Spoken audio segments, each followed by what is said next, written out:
Assalamualaikum warahmatullahi wabarakatuh. Hari ini hari Senin tanggal 10 Agustus tahun 2020, Umiria akan memberikan atau menyampaikan materi. Fokus materinya adalah tematik matematika dan SBDP ya. Pokok bahasannya fokusnya adalah ke matematika dan SBDP. Yang pertama, matematika. Membandingkan dua bilangan ratusan.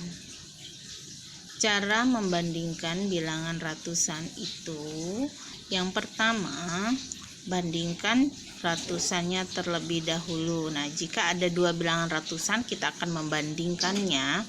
Yang pertama langkahnya itu adalah membandingkan bilangan ratusannya dulu, angka yang paling depan. Kemudian jika ratusannya sama, bandingkan bilangan puluhannya. Nah, jika puluhannya juga sama, maka yang akan kita bandingkan terakhir itu adalah bilangan satuannya, angka yang paling akhir. Nah, sekarang ada juga membandingkan bilangan dapat juga dilakukan menggunakan simbol dengan cara memperhatikan angka penyusunnya. Simbol yang digunakan berupa, pertama itu adalah simbol yang pertama artinya lebih kecil atau kurang dari. Simbol yang kedua artinya lebih besar atau lebih dari. Anak-anak perhatikan bentuk simbolnya ya. Itu seperti buka kurung atau siku ya, sebelah kiri itu sudutnya di sebelah kiri itu artinya lebih kecil. Jika sudutnya itu ada di sebelah kanan, maka artinya lebih besar. Kita lihat contohnya. Kita akan membandingkan dua bilangan ratusan. Yang pertama adalah 365, yang kedua adalah yang pertama adalah 356, yang kedua adalah 365. Pertama, langkah yang kita lakukan adalah membandingkan bilangan ratusannya, bilangan yang ada paling kiri, sama-sama 300. Kemudian jika ini sama, kita bergeser ke kanan, angka setelahnya itu adalah bilangan puluhan. Kita lihat di situ angka puluhannya berbeda. Yang pertama 50, yang kedua 60. Jadi 50 kurang dari 60. Nilai bilangan 356 lebih kecil dari bilangan 365. Jadi, perbandingan bilangan dapat ditulis 356 lebih kecil, simbolnya ya, lebih kecil dari 365. Paham ya anak-anak ya, simbol yang digunakan? Kalau kalimat matematika yang di atas tadi, nilai bilangan 365 lebih kecil dari 365. Nilai bilangan 356 lebih kecil dari bilangan 365, itu kalimat matematikanya. Kemudian tugas. Pertama, kerjakan ayo berlatih pada halaman 24.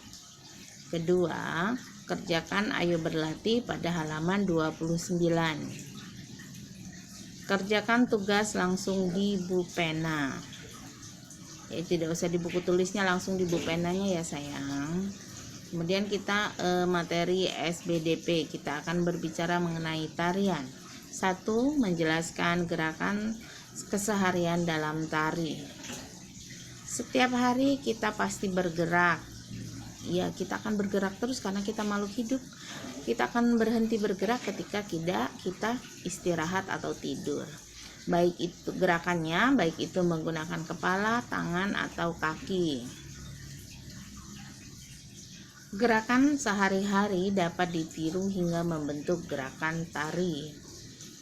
Contoh, gerakan kepala menengok ke kiri dan ke kanan. Gerakan tangan bermain layangan, memetik bunga, dan menyapu. Contoh gerakan kaki berjalan, berlari, melompat. 2. Menirukan gerakan alam dalam tarian. Selain gerakan sehari-hari, kita juga dapat menirukan gerakan alam untuk menari, seperti gerakan tiupan angin, air mengalir, dan gerakan ombak di pantai. Nah, tugasnya pertama, tirukan gerakan melambai, memetik, berjalan, dan menggeleng. Ulangi masing-masing gerakan sebanyak 8 hitungan. Melambainya 8 hitungan, memetiknya 8 hitungan, berjalan 8 hitungan, menggeleng 8 hitungan. 3. Tirukan gerakan pohon tertiup angin sepoi-sepoi. Hembusan angin sepoi-sepoi ini angin yang lembut ya. Kemudian setelah angin yang lembut, lanjut ke angin yang kencang. Angin yang kencang ini lebih keras daripada angin sepoi-sepoi. Kemudian pohonnya tumbang. Jadi ada pohon ketiup angin sepoi-sepoi, terus lanjut anginnya membesar menjadi angin yang kencang. Kemudian karena tidak kuat pohonnya tumbang. Silakan anak-anak lakukan gerakan tersebut, kemudian videokan, kirim tugas SBDP dalam bentuk video ke WA-nya Umi Ria. Oke, semangat anak-anak. Umi yakin semua pasti bisa ya. Mama-mama mohon dibantu putra-putrinya, anak soleh dan solehanya. Terima kasih atas bantuannya. Wassalamualaikum warahmatullahi wabarakatuh.